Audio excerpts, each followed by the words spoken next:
उन लोगों का जो भ्रम है। भीष्म पितामह बताओ, पूरे शरीर उनके बाणों से छेद दिया गया है महाराज, और जबकि जीवन में कभी पाप नहीं किया उन्होंने। आपको पता है गंगा पुत्र थे वो, और अखंड ब्रह्मचारी, नैष्ठिक ब्रह्मचारी अगर कोई थे तो भीष्म पितामह थे, देवव्रत। लेकिन वो बाणों की सैया पर पड़े रहे। एक पाप के कारण एक बार जा रहे थे, रास्ते में एक मरा हुआ कराहता हुआ सर्प दिखाई दिया। उन्होंने अपने बाणों से उठाया और उस एक बेर का पेड़ पर फेंक दिया।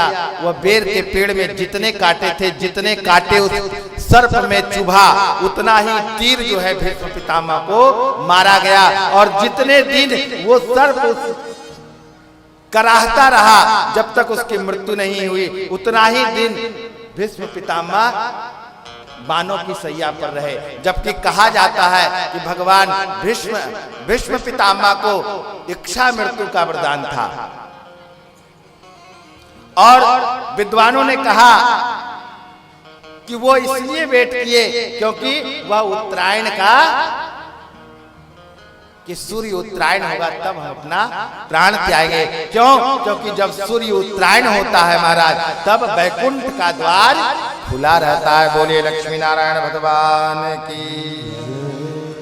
इस तरह से सभी लोग स्वधाम गमन किए, सारे पांडव लोग।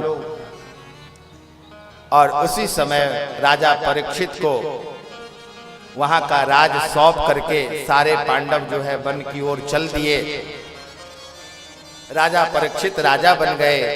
सारे धीरे धीरे सारे पांडव उधर विदुर जी महाराज धृतराष्ट्र के पास आए, गंधारी के पास, कि महाराज किसके रोटी पे पल रहे हो, जिंदगी भर तुमने उसका बुराई किया, आज उसी की रोटी खा रहे हो, छोड़ो चलो। उन्होंने भी त्याग किया।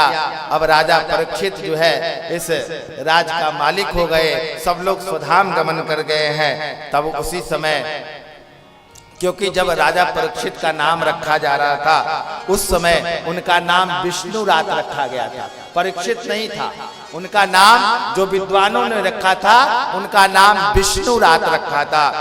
और उसी समय कहा था ज्योतिषियों ने, तक्षकादात्मनो मृत्युम द्विजपुत्रो पसृजिता प्रपत्यस्य तौ श्रुत्य मुक्त संगा पदम हरे। और होता क्या था कि जिसके गोद में परीक्षित जाते थे उसी को टुकुर टुकुर देखने लगते थे। देखता है छोटा सा बालक एक बार निहारता है तो निहारते चला जाता है, तो इसीलिए उनका नाम परीक्षित रखा गया। पारित इति परीक्षित। और परीक्षित महाराज का राज जैसे हुआ तो महाराज घूमने निकले तो उन्होंने एक आश्चर्यचकित देखा। तभी कलयुग का पदार्पण हो गया। जैसे भगवान इस धराधाम को छोड़ा, कलयुग आ गया। और कलयुग जैसे आया तो न धर्म है, न शौच है, न दया है, न तप है, न दान है, न यज्ञ है, न सब संतों का सम्मान है। सब कुछ नष्ट हो चुका है। कलयुग का देखा कि एक बैल और एक गाय, एक जो है उसको काला कलूटा जो है डंडे से मार करके चल रहा है। उसने कहा कि भगवान कृष्ण जो गायों का पालन करते थे, अभी वो गए भी नहीं, चले गए, अभी कुछ ज्यादा दिन भी नहीं हुआ और ये हाल हो गया, गायों को मारा जा रहा है डंडों से। 4 पैर में 3 पैर ही टूटा हुआ। इस आश्चर्य को देख करके पूछा परीक्षित ने, आप कौन हो? बोला मैं कलयुग हूं, मुझे कहीं स्थान दीजिए महाराज। राजा परीक्षित ने कहा कि तुम्हारे लिए हमारे यहाँ कोई जगह नहीं है, क्योंकि राजा परीक्षित संतों का, ब्राह्मणों का, गुरुओं का सेवा करने वाले, दान करने वाले, जप तप अनुष्ठान करने वाले, वो कहाँ कलयुग को अपने यहाँ वास करने के लिए दे रहे थे।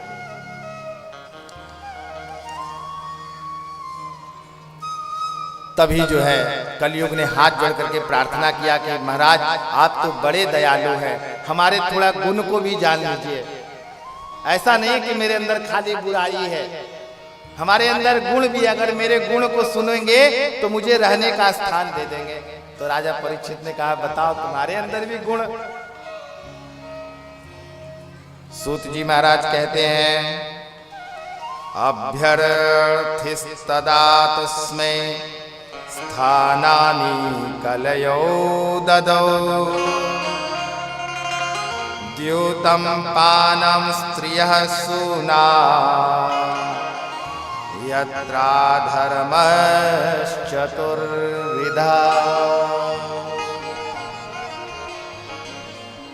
कलयुग अगर तुम्हें रहना हो तो 4 जगह तुम्हें देते हैं, जहां अधर्म हो रहा हो, जहां जुआ खेला जा रहा हो, जहां शराब पिया जा रहा हो, जहां वैश्यागमन किया जा रहा हो, और जहां कसाई गौ को, पशुओं को काट रहा हो, वहां जाकर के वास करो। तब कलयुग ने कहा कि प्रभु एक आक स्थान तो दे दो, कलौ केशव कीर्तनाथ, गुण आप तो जानते हैं हमारा। बोले ये तो आपके यहाँ जगह ही नहीं है, यहाँ ना कोई जुआ खेलता, ना कोई शराब पीता, ना कोई वैश्यागमन करता, क्योंकि आपका राज है महाराज। तो बोले कहाँ रहना चाहते हो? बोला ये सोना में हमको जगह दे दीजिए, स्वर्ण में। अब विद्वानों ने कहोगे कि सोना में तो भगवान नारायण का वास है। कनक कपिशम वैजयंतीम च माला, कनक के भी सोना को ही कहा गया है, कांचन भी सोना को कहा गया है, कांचनपति कहा गया है नारायण को। लेकिन कौन सा सोना? जो मेहनत परिश्रम से कमाया हुआ स्वर्ण इकट्ठा करो, उसमें नहीं। अगर किसी का छीन का, किसी का चुरा करके, किसी का पाया हुआ अगर सोना रखोगे तो उसमें कलयुग का वास हो जाएगा। बोलिए श्रीमद् भागवत महापुराण की। इसलिए अगर सोना किसी का पाओ तो आप उसको लौटा दो, सोना मत रखो, नहीं तो तेरा नाश कर देगा। भगवान परीक्षित ने कहा ठीक है, तुम जाकर के अनीति का जहां स्वर्ण हो वहां तुम वास करना। इतना कहते ही उनका मन गदगद हो गया। इसी समय राजा परीक्षित जो है एक बार शिकार करने के लिए उद्यत होते हैं, और जैसे ही अपने महल में जाते हैं उस समय उनके पूर्वजों ने जरासंध को मार करके जो स्वर्ण का मुकुट लेकर के आया था, वो मुकुट को अपने मस्तक पर धारण करके और राजा परीक्षित आखेट खेलने हेतु जंगल में निकल पड़ते हैं। बोलिए कृष्ण कन्हैया लाल की जय।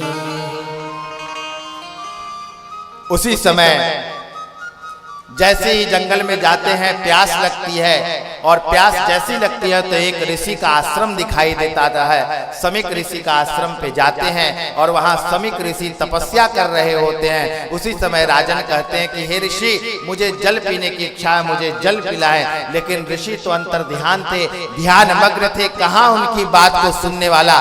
राजा को अहंकार हो गया, क्योंकि वह अनीति का धन का स्वर्ण मुकुट पहन रखा था। उनको अभिमान हो गया कि मैं राजा हूँ, ये प्रजा है और मेरे मांगने पर ये जल नहीं दे रहा है। उसने क्या किया, वहां एक मरा हुआ सांप था, तीर से उठाया और ले जाकर के समीक ऋषि के गले में डाल दिया, और डाल करके वहां से राजा अपने महल की ओर चल दिए। उसी समय कुछ शिष्यगण वहां पे क्रीड़ा कर रहे थे, खेल रहे थे। उन्होंने यह दृश्य को देखा, और जैसे ही देखा उन लोगों को गुस्सा आया, और जाकर के उनके पुत्र श्रृंगी ऋषि को जाकर के बताया, और वह स्नान कर रहे थे और संध्या वंदन जल में खड़े होकर के कर रहे थे। उसी समय उनको कहा कि तुम्हारे पिता के गले में कोई आया और मरा हुआ सांप डाल दिया। वह पुत्र को बर्दाश्त नहीं हुआ, उसने तुरंत जल उठाया और संकल्प किया, इति लंघित मर्यादम तक्षक